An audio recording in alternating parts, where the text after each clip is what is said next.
guys, so the MVP of the conversation right now, why isn't yet done with the season not being completely over, I clearly think there is a full running on who I think are the top 3 players to win MVP. And I hate to say that Stephen Curry won't be in the conversation no more. It's not just because of his lack of shooting performance, but also the fact that he's going to be having Klay Thompson back. A lot of players are going to be back, which means his numbers are not going to be the same. Now, that does not change anything. But the fact is that the NBA this year, in fact, has been a great year. And I recently privated a video I did on the MVP because I didn't really like the video and wanted to do this video instead. Because right now the NBA has been shocking this year, with the Warriors being the number 1 or number 2 seed right now. And not just them, but the Chicago Bulls being ranked number 1 and number 2. We knew they were going to be good this year, but not this good. So in fact, the NBA season has been great, and Karl Anthony Towns has been playing on an all-star level, in fact, and has proven himself to be a top center in the league. So yeah, guys, today we're going to be talking about all the MVP conversation right now this year. I'm going to be looking at these players' 3 cases for the MVP because they both have, 3 of them have the best cases for it. Not just that, in fact, I'm also going to mention the fact that, also including the fact that Kevin Durant is going to be out for 6 weeks. So it's definitely going to push him out the MVP conversation. And injuries and proneness always have one player out of the MVP conversation.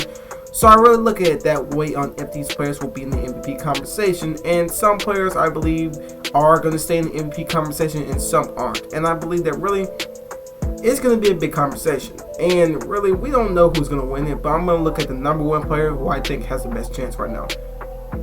A little guy by the name of who already won the MVP award.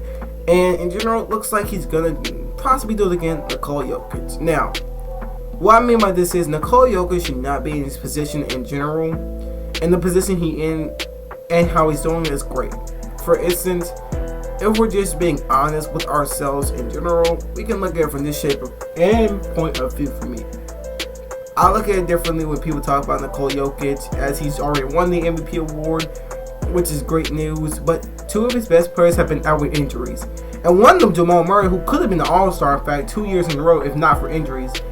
After that breakout he had in the bubble, like, that's a lot to respect, because Jamal Murray, in fact, when he was not injured, the Denver Nuggets were a top 3, top 4 team in the Western Conference last year. And you had to say, could Phoenix be a healthy Denver Nuggets team in the playoffs? Like, could they really? Like, Jamal Murray went on with an injury against the Golden State Warriors that year.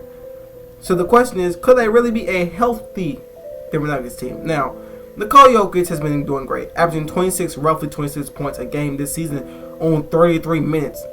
He's the only player playing on the most minutes in the NBA this year, in fact, and has been putting up godly numbers for a center in his position, playing the point center position, I like to call it, or the center point.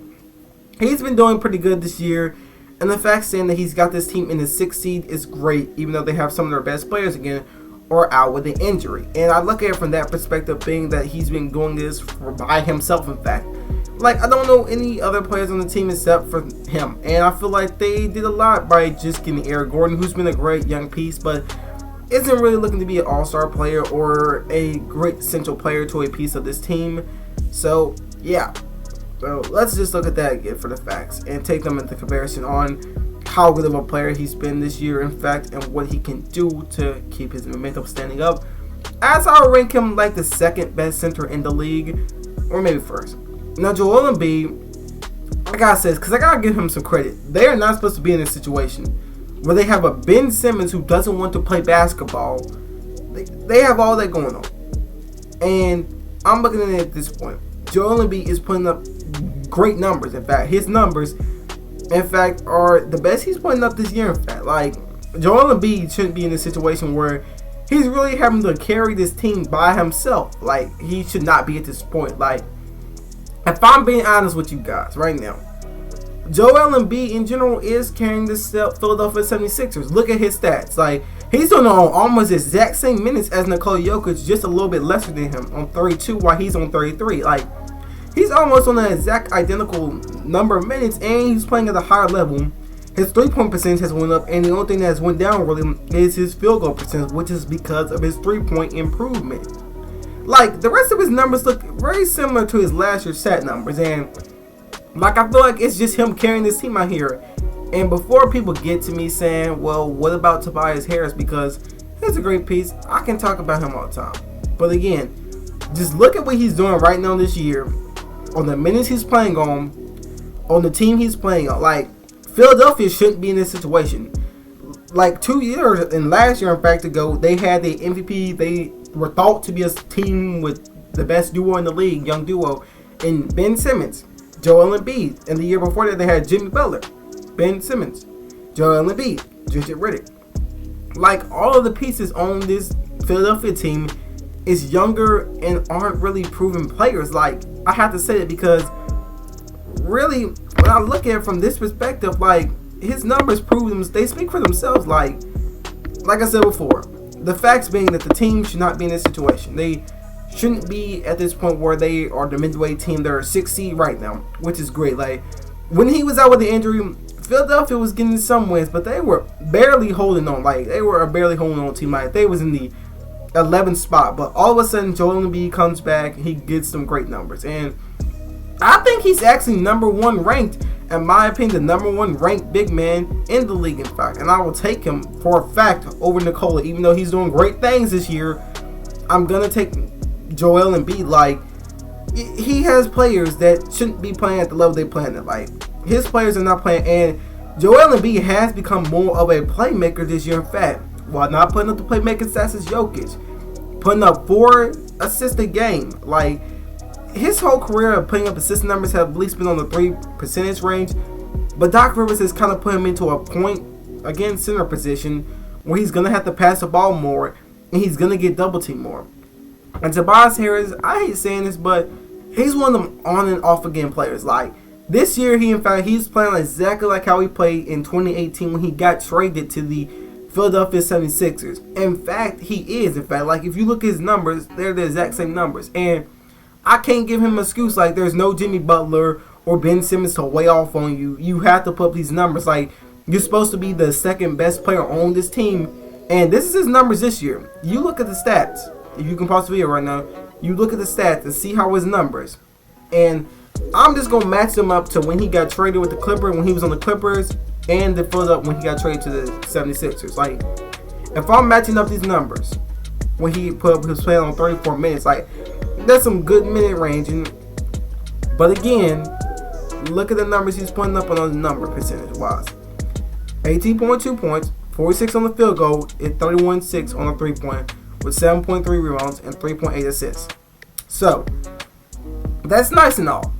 But if I'm going to put them stats against the 76ers year, 18.2 points per game, 46.9, almost 47 on field goal, at 32.6 on 3-point, and 7.9 on well rebounds, and a 2.9 on assists. Like, those numbers are easily comparable. And when you look at his Clipper stats, they rank better than both of them numbers with a little bit of the same minutes. Like, I don't know if just Tobias Harris isn't that player who can really be your number 2 or number 3. Like, Tyrese Maxey has stepped into a role where he can pretty much do his thing and be a player that you actually want on your team, being a solid point guard. He's a solid point guard, I like to say, because he's really improved to the role, and that's something that the 76ers need, was a solid player alongside Steph Curry and them. But, like, Joel Embiid kind of right now is kind of carrying this team almost like Jokic. Like, when you look at the facts here, one player doesn't want to play for this team anymore, and they haven't traded him yet. He has a GM in Daryl Morey who really isn't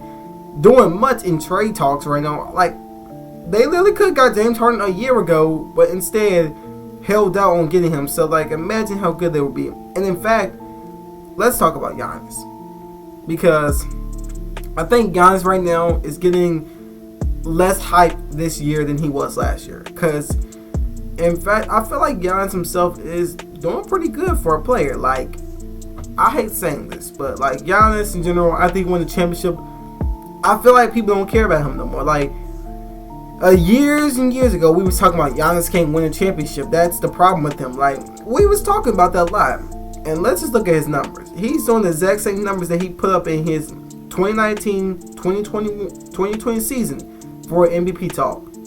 So he's put up them numbers right there, which is pretty good stat number wise. And the ranking on the basis is pretty simple right there. Like, I have to put them numbers and stats together. You will see that he's doing pretty good this year, in fact. And I like saying this for a fact because he's not playing bad. For a player at this level, playing at the level he's playing at the age of 26, I believe, 26, his numbers have been pretty good. And for a fact, Giannis is an MVP candidate. I think he should be top 3 because right now Giannis is playing with Chris Middleton, who isn't a bad player, but he's not an all-star player in general, but is a great player. He's a great player. He's a borderline all-star player. He's got Jrue Holiday, a solid point guard. He has the best case out of all these 3 players in the MVP conversation to actually win a championship with almost the exact same roster. Like, there's nothing against it, like, in general. Yes, they're the 4th seed right now, but against a Miami Heat team, I believe the Bucks can get back to the 3rd seed and possibly can't outshine a team like, I hate saying this, if Chicago stays the number 1 seed, I believe the Bucks can beat them. I believe the Milwaukee Bucks can beat the number 1 seeded Chicago Bulls in the playoffs. Like, that's what I'm saying. Like, in general, like, I feel like this team can match up against any team except for Brooklyn, really. If it's not Brooklyn, I think this could be a successful fight, but, like, the matchup would be crazy again. So that's going to be the question, like, could this team match up with a team like Brooklyn in the playoffs or in the conference finals, like, in general? Like, that's what I want to see. Like, a rematch with every player healthy on the team will be spectacular to see. And we all want to see that. I know we all want to see that. So the question is going to be on, can Giannis really deliver as he already has under pressure? Can he deliver again under pressure and win him his 3rd MVP? Which I can see him winning it. But it's hard to see him win against tough competition like Joel Embiid and Nikola Jokic, who are putting up great stats. Again, and not just that, Joel Embiid in general has kind of been, again, I said before, carrying the 76ers. And he should have won MVP last year if not for injuries. And Giannis should have been in that conversation also because he put up the great godly number stats as he did last year. So, in general, guys, this is the end of the video. Let me know what you guys think down in the comments below. Be sure to hit that like button and subscribe. I'll see you guys next time.